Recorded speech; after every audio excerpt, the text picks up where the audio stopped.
Hello प्यारे students, स्वागत है आप सभी का सिक्योर फ्यूचर कोचिंग में। हमने यहाँ तक तो पढ़ लिया था, इसे आगे समझिए। क्वेश्चंस के थ्रू पहले हम एमसीक्यूज करा रहे हैं, उसके बाद हम क्वेश्चंस को ले लेंगे क्योंकि एमसीक्यूज भी इंपॉर्टेंट होते हैं। बात समझिए पहला क्वेश्चन से। क्वेश्चन क्या है, the equivalent rational number of any rational number will be. कहने का सेंस क्या है कि किसी भी परिमेय संख्या की समतुल्य परिमेय संख्याएं होंगी। समतुल्य का मतलब होता है इक्विवेलेंट रेशनल, मतलब इसके इक्वल में हम कितनी रेशनल नंबर लिख सकते हैं। अगर कोई मेरे पास रेशनल नंबर है, उसके इक्वल में और कितने रेशनल नंबर हम लिख सकते हैं, तो बहुत सारे हम रेशनल नंबर लिख सकते हैं। हम इसका आंसर क्या देंगे फिर, अनडिफाइंड, अपरिभाषित। हिंदी मीडियम वालों के लिए मैंने हिंदी में लिख रखा है और इंग्लिश मीडियम वालों के लिए इंग्लिश में। दैट मीन सीबीएसई बोर्ड और यूपी बोर्ड दोनों के लिए ये बैच आपके लिए बहुत अच्छा रहने वाला है।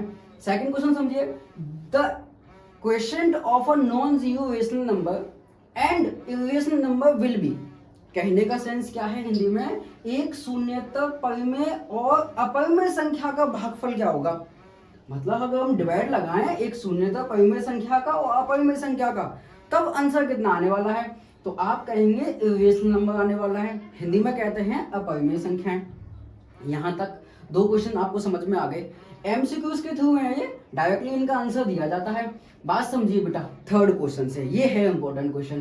क्या है, the number n square minus 1 is divisible by 8 if n is. कहने का सेंस क्या है, अगर ये तुम्हारे पास कोई संख्या है और ये जो है 8 से विभाज्य है, मतलब 8 से डिवाइड इसमें चला जाए, तो बताइए इस n का मान कितना होगा।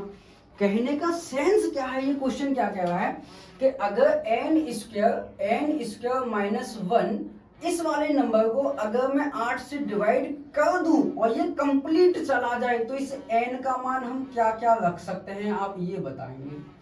तो इस n का मान हमें फाइंड करना है। एग्जाम्पल से समझते हैं, आपको बड़े अच्छे तरीके से समझ में आ जाएगा। अगर मैंने n का मान 1 रखा तो 1 का स्क्वायर तो 1 होता है, माइनस 1 होता है divide by 8। That means 1 minus 1 कितना होता है, 0 डिवाइड बाई 8। इसका आंसर फिर कितना आ रहा है, 0 आ रहा है। तो ऐसे कितने नंबर्स हो सकते हैं, ये वाले नंबर हमको बताने होते हैं। तो देखिए मैंने कितना रखा था, अभी n की जगह कितना रखा था, मैंने n की जगह कितना रखा था, अभी 1 रखा था, तो कितना आ रहा है, 0 आ रहा है। अगर मैंने 2 रखा फिर कितना आएगा समझते हैं। अगर मैंने अब 2 रखा 2, तो 2 का 2 यहाँ रखने पर तो 2 का स्क्वायर होगा, 2 का स्क्वायर होता है 4 माइनस 1 अपॉन में कितना है, 8 है, अपॉन में कितना है, 8 है। अगर मैं 4 में से 1 को माइनस करें तो 3 आएगा। डिवाइड में कौन है, 8। क्या 8 का डिवाइड 3 में चला जाएगा, आप बोलेंगे नहीं जाएगा, तो फिर बेटा ये वाला नंबर नहीं लेंगे हम। ओके, क्योंकि ये कह रहा है पूरा डिवाइड हो जाए, ये कह रहा है पूरा डिवाइड हो जाए। क्या चाहिए उसको, पूरा डिवाइड। n स्क्वायर माइनस 1 8 से पूरी तरह से विभाज्य हो जाए, ये तो नहीं हो रहा है पूरी तरह से डिवाइड। विभाज्य का मतलब होता है डिवाइड, डिविजिबल बाई 8। ओके, अब देख लो मैंने अब n की जगह पहले 1 रखा तो डिवाइड हो रहा था, 2 रखा तो डिवाइड नहीं हुआ। अब मैंने 3 रखा, 3। अब देखो बेटा हमने कितना रखा, अब हमने रखा 3। अगर हम 3 रखने बैठ गए तो 3 यहाँ रखें, तो 3 का स्क्वायर होता है 9 माइनस 1 अपॉन में 8। अच्छा 9 में से 1 जाएगा तो 8, तो 8 बाई 8 कितना होता है, 8 बाई 8 होता है 1। इसका मतलब हम 1 रख रहे हैं, 2 रखने पर नहीं आया था, 3 रख रहे हैं तब डिवाइड हो गया। तो कहने का सेंस है ये ऑड नंबर चल रहा है, 1 3। और ऑड नंबर्स क्या होते हैं, ये मैंने आपको इससे पिछली वाली वीडियो में समझा दिया गया था। तो इसका मतलब है 1 3 और 5 और 7 ये रखने बैठ गए तो 8 से पूरी तरह से डिवाइड हो जाएगा। तो इसका आंसर क्या आ जाएगा फिर, ऑड नंबर्स। क्या आ जाएंगे फिर, ऑड नंबर्स आ जाएंगे, विषम संख्या आ जाएंगी। बोलो बात समझ में आ गई। नेक्स्ट क्वेश्चन समझिए, कह रहा है from the given number the prime number will be.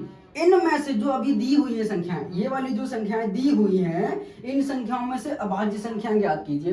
That means prime numbers को बोलते हैं हम अभाज्य संख्याएं। अब मैंने आपको बताया था अभाज्य संख्या किन्हें कहते हैं, ऐसे नंबर जो सिर्फ अपने आप से कटते हो, अपने आप से पिटते हो, उन्हें हम बोलते हैं प्राइम नंबर। अब मुझे बताओ 0 प्राइम नंबर होता है, नहीं 0 बेटा, 0 तो प्राइम नंबर नहीं, 0 तो होल नंबर्स है। 1 क्या है, 1 एक ऑड नंबर्स है। 8 8 नहीं, 8 क्या है, एक इवन नंबर है। 2 एक ऐसा नंबर है, 2 एक ऐसा नंबर, याद रखेंगे नोट पॉइंट में आप लिखेंगे बेटा, नोट पॉइंट में 2 एक ऐसा नंबर है जो इवन भी है, जो इवन भी है और ये प्राइम नंबर्स भी है, ये प्राइम नंबर्स भी है। ओके, ये आपको याद रखना है। नेक्स्ट क्वेश्चन देखा जाएगा। तो सुने, कह रहा है संख्या 156 के अभाज्य गुणनखंड कीजिए। अब बात समझते हैं अभाज्य गुणनखंड क्या होते हैं। अभाज्य गुणनखंड को बोलते बेटा प्राइम फैक्टर बोलते हैं इंग्लिश में। अब समझिए 156 के प्राइम फैक्टर कैसे, 156 को पकड़ के मान लगा देंगे। सबसे पहले हम वो संख्या ढूंढेंगे तो सबसे छोटी हो, इसको काट दे तो 2 है। अगर हम 2 से काटने लग गए तो 2 से 15 7 टाइम्स, 2 7 जा 14, 1 कैरी इसको दे देंगे 16 हो जाएगा। और ये होता है फिर 2 8 जा 16। आगे समझिए, फिर 2 से कट जाएगा तो 2 3 जा, और फिर 2 9 जा, फिर 3 से कटेगा ये 3 1 जा 3 3 जा, अब ये 13 से कटेगा 13 1 जा 13। तो इसके प्राइम फैक्टर क्या निकले, 156 के प्राइम फैक्टर क्या निकले। आप बिल्कुल मतलब आपको ऐसे लिखना है नीट एंड क्लीन, अगर आपको अच्छे नंबर चाहिए तो 156 के प्राइम फैक्टर के आगे फिर 2 × 2 × 3 × 13। बोलो बात समझ में आ गई। तो आपको लिखना कैसे है, 2 × देखो 2 का स्क्वायर, 2 कितनी बार लिखा हुआ है, 2 बार लिखा हुआ है ना, तो आप इसको ऐसे भी लिख सकते हैं 2 का स्क्वायर × 3 × 13। ये भी राइट आंसर है, ये भी राइट आंसर है, लेकिन एनसीईआरटी इसको मानती है तो आपको इस तरीके से लिखना है 2 का स्क्वायर × 3 × 13। आगे की क्वेश्चंस हम नेक्स्ट वीडियो में करेंगे। 5 क्वेश्चन सफिशिएंट है। Thank you.